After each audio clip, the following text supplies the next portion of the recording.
third watch update for the field report. It is March 19th, 2015.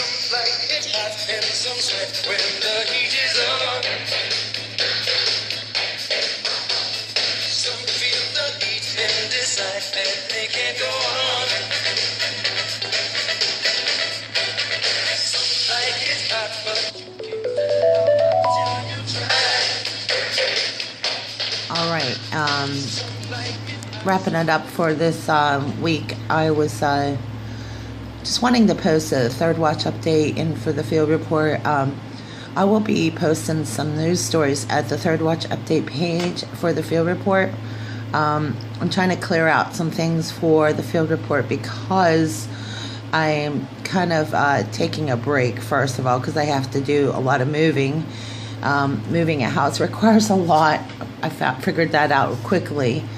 And also, a lot of the news stories I really did want to keep up with, though I may from time to time post it. I'm just trying to move a lot of some of the prophetic news stuff over to the third watch update and not clog up the field report. I'm trying to separate them, if you're following what I'm trying to do there. But I do still post news stories, just the emphasis of the prophecy news stuff, they're both one and the same. It's so hard to decide where I go with that, both, but I don't want to confuse anybody, so I thought I'd post this update to do that. So we still are trying to do reviews, but right now with all this work in front of me, I might have to delay some things. But I did want to do a short review.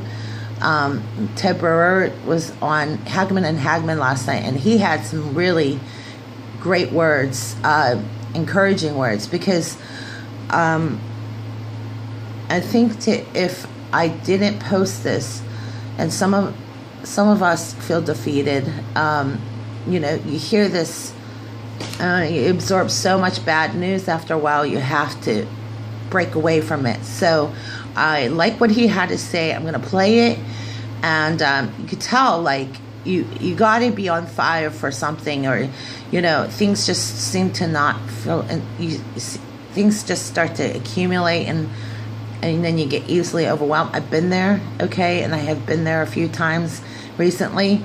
I like what he had to say because it's exactly where I was yesterday, and I was right there. I knew what he was saying. It was so important, and especially when you're going through the days ahead, you have to really be sharper and ready and steady and steadfast, and when you're out of sync with God, man, everything just goes wrong. So he had some things I wanted to share with you, and in my personal opinion, this is like that important that you get this. If there's one thing, when I post these news updates, I don't want to take the spiritual aspect away from it, because none of this would be that important if you didn't have a handle on where you are spiritually. March 18th, 2015. Listening to this, you're going to be shocked. Well, maybe not, but just listening. Okay, wait. I don't know if that was the right one. This is Third Watch Update. We're going right into a Hagmann Hagmann report. This is March 19th, 2015. It's really, but we can't talk about it. There's a couple of emails here I really want to ask you about this. I often say, both Joe and I often say that everyone has been born for this moment in time, and we have a job to do. And an emailer from the Hudson Valley, New York, is John, writes, can you ask Ted in his search for his mission in life, how do we find, basically what he wants to know is how do we find what we're supposed to do? We often say that we get a job to do. Well, what is it, and how do you know what it is? Here's what I did, okay? Years ago, and did I tell you what God told? Have I told you guys what God told me in that prayer that night when He said that? I don't think I told you on the air. No, I don't think so. I know I told you personally, but I'm not sure I ever said that on the air. I'm going to tell everybody on the air what he told me. It's not something positive. I got chewed out by God. I'm not sure if I ever told you guys this or not. I was frustrated because I was trying to spin back. I was getting bored sitting at the home. I was retired young, and I didn't. It was like 4 years ago, and I was praying that we were trying to. Because I was on the seminar circuit, I was on all these radio shows. Sometimes it'd be 40 talk shows a week, right? I was doing all this stuff, and suddenly everything started changing, and not because necessarily that I wanted it to change, but things just started changing because of the government regulations with the FCC and everything else. And also, I wasn't doing the shows anymore. I wasn't doing this anymore. But I'd been able to make a couple of investments that were okay. I mean, I was doing okay, but I was getting kind of bored. And I thought, there's got to be something more to this. I can't be, 55 years old, 56 years old, and wondering what I'm going to do the rest of my life. So we started praying, and we started praying every day, in our prayer time and asking God to direct and guide us. Then one night, I'll try to get through the story without getting all choked up on this. One night, we're basically sitting there, and it was a Sunday night, and I went to bed. And I told Sharon, I said, I'm going to go to bed a little bit early tonight. And I went to bed, and I was sleeping. And in my prayer life, I started praying unconscious. I was in my prayers praying to God, and I was crying out to God, asking God what He wanted me to do with my life. Because I'm too young to retire. The kids are getting older now, and I'm just kind of chilling out. I'm kind of bored, and I don't know what to do. I expected you to do more with me than this, and now I'm kind of letting you down. What do you want me to do? So I'm like wailing and carrying on in this dream, right? Asking God. It felt like it went on for days, It was one of those waking dreams. You know what's going on, but you're asleep, right? And so I'm praying and praying and praying, and all of a sudden God speaks to me, and He speaks to me in German, Joe, and that was weird because German was my first language. And He said to me, just a few words. He said, "Sie braucht mir nicht mehr." Now, what that means in German is like I got whacked upside the head with a 4x4. Okay? He said, "You don't need me anymore." That's what he said to me. And what he meant was this, and I knew what he meant as soon as he said it. I woke up in tears that I had prayed all of these things that I told you that I'd prayed when I was a kid with my ex-wife. God had blessed me in all the areas of my life. I was able to retire early, and I had stopped calling home. I had stopped communicating with God. I had stopped the prayer life and the affirmations and all the things that I had done prior to that in my life. I had let my spiritual life step aside because I thought, God's done enough for me. I don't want to be selfish. In German word is unverschämt. I don't want to be asking God for more and more stuff when I don't need any more stuff. I had enough stuff, right? Only I learn about stuff is you got to maintain it. You got to change the oil. You got to change the spark plugs. You got to maintain all this stuff. And so I had enough stuff, and my kids were doing good. Everything was going great. And I had stopped doing what I had done. I had stopped calling home via prayer. I had stopped communicating with God. And that's when I realized that God does not care about the stuff He gives you. He cares about the relationship that He's developed with you. He wants your friendship. He wants your respect. He wants you to, it's kind of like a person, it's like one of your kids. When your kids leave home, you kind of like it when they call up and they say, "Hey, Dad, I want to come by and talk to you for a little bit. I got to get some advice." But when your kids never call home anymore, your kids stop calling home, you're kind of like, "Well, I guess you did it now. You don't need your dad anymore." That's what He meant by that. I had disrespected Him by not continuing to maintain the relationship that I maintained with Him for Him to help me in my professional career. And so I got chewed out by God. The only time God ever speaks to me in a dream or whatever, I get chewed out. But I tell you what, it got my attention, Joe, Doug. It made me realize that I had to change what I was doing. So I immediately I called the family up. I woke up immediately after He spoke to me. I woke up, I'm soaking wet in sweat. I was so wet in sweat, I had to get in the shower.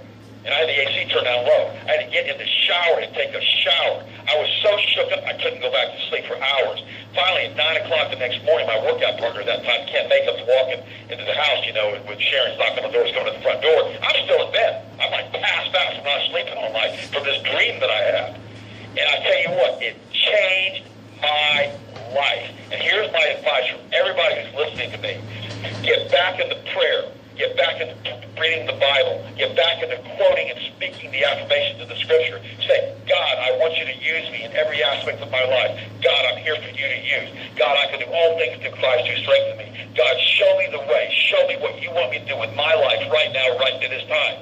Put the people in my place, in my path that I need to have in my path. Allow me, Father, to be in the right place at the right time, every time, Father. Allow me to bring honor and glory to you in all that I do, all that I think, all that I say. I commit my plans unto you, Father. I commit them unto you now, and I know they will succeed because I'm committing them unto you. Direct and guide me in all the areas of my life, my finances, my physical life, my personal life, my relationship with my children, my relationship with my wife. And Father, put the opportunities before me that you want me to have. Open the doors for me that you want me to have supernaturally so I can honor and bring honor and glory to you the rest of my life and do your perfect will for my life. And if you pray like that every day, you will be shocked at what's going to happen within just a few weeks.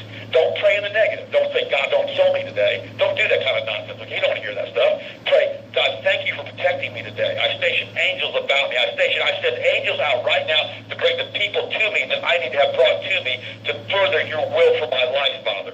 Those are the things that you pray, Doug. Those are the things that you pray, Joe. When you pray those things, everything in your life will start changing. It won't happen immediately. It may take a week. It may take a month. For me, it took 3 years. I was praying it for 3 years. But that prayer was so that when God spoke to me, it shocked me so hard, I wouldn't stop it. Because I knew he had done it once for me before, and he'd do it for me again. The problem is, by the words that we speak, we build this concrete barrier around ourselves, and we got to now take the same words that we spoke to build this concrete barrier around it, and we got to chip the concrete away, word by word, prayer by prayer, action by action. And when you do that, what happens is pretty soon God starts talking to you, and he starts showing you, he starts revealing things to you. Something you hire a PR firm that gets you on coast to coast. Something the next day, you call it Hagmann Hagmann, you've been on coast to coast.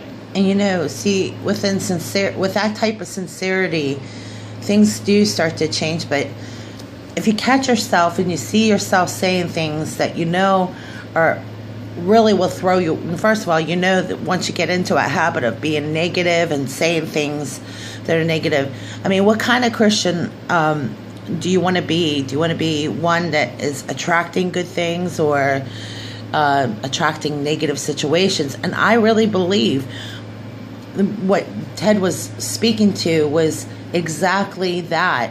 Sometimes what happens is when we take the brunt of everything that's going on around us and we absorb so much of it, we start to get into that pattern of thinking, and that's when the adversary is ready. He is waiting for you to have a weak moment. So there's sometimes you cannot just be told what to do.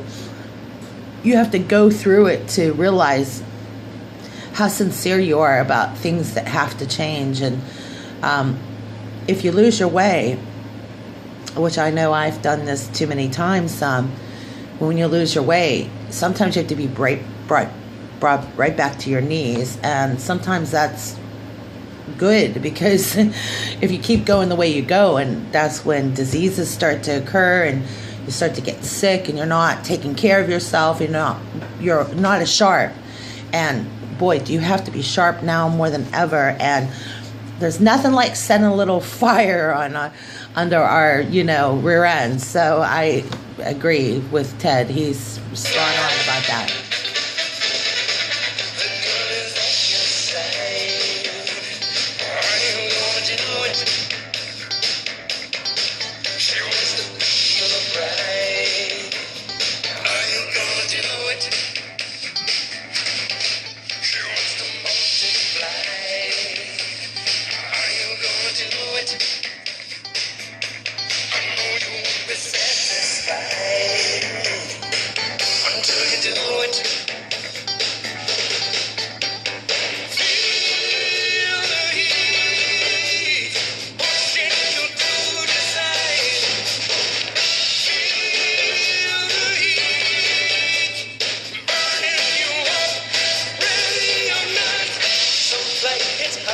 So sweat when the heat is on. So feel the heat and decide that they can't go on. Some like it hot, but you can't tell how hot till you try. Some like it hot, so let's turn up the heat till we fry.